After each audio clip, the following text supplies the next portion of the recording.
तर हिवाळी अधिवेशनाचा कालावधी एका आठवड्यानं वाढवण्याची मागणी विरोधकांनी केली आहे। 19 डिसेंबरपर्यंत अधिवेशन वाढवावं अशी मागणी आमदार भास्कर जाधव आणि नाना पटोलेंनी केली आहे। विदर्भावर अन्याय होऊ नये यासाठी नागपूरमध्ये अधिवेशन घेण्याचा करार करण्यात आला होता, मात्र सरकार अधिवेशन गुंडाळण्याचा प्रयत्न करत असल्याचा आरोप विरोधकांनी केलेला आहे। दरम्यान निवडणूक आचारसंहितेमुळे अधिवेशनाच्या कालावधीवर मर्यादा असल्याचं मुख्यमंत्री फडणवीसांनी सांगितलेलं आहे।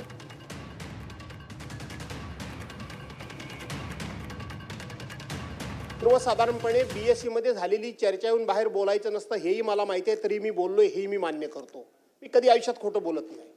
पण अध्यक्ष महोदय, आपण असा मेसेज आमच्या समोर पाठवतोय, सन्मान्य सदस्य नानाभाऊ पटोले यांनी जो मुद्दा उपस्थित केला की हे अधिवेशन विदर्भाचा असल्यामुळे विदर्भ करारानुसार व्हायला पाहिजे, हा त्यांचा प्रमुख मुद्दा।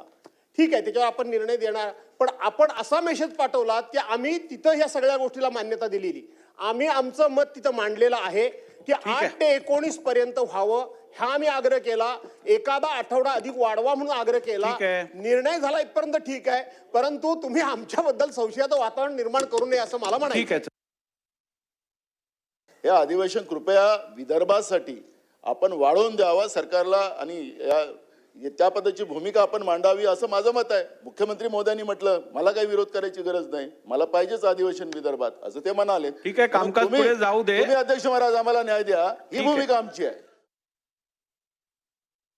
की गेल्या 25 वर्षामध्ये सर्वात जास्त अधिवेशन मी मुख्यमंत्री असतानाच नागपुरात चाललंय आणि पुढेही चालेल। आता आपल्यालाच माहिती आहे आचारसंहिता आहे, पुढे कधी आचारसंहिता होऊ शकते हे आपल्याला माहित नाही, पण ती जी काही इंडिकेशन परवाच्या प्रेस कॉन्फरन्समध्ये आपल्या इलेक्शन कमिशनने दिले, म्हणून आपण त्या दिवशी विचार केला आणि 2 दिवस म्हणजे पहिला आठवडा आणि प्लस 2 दिवस 10च्या ऐवजी 7 दिवस होत आहे। हे पुढच्या वर्षी कॉम्पन्सेट करून टाकू, काळजी करू नका।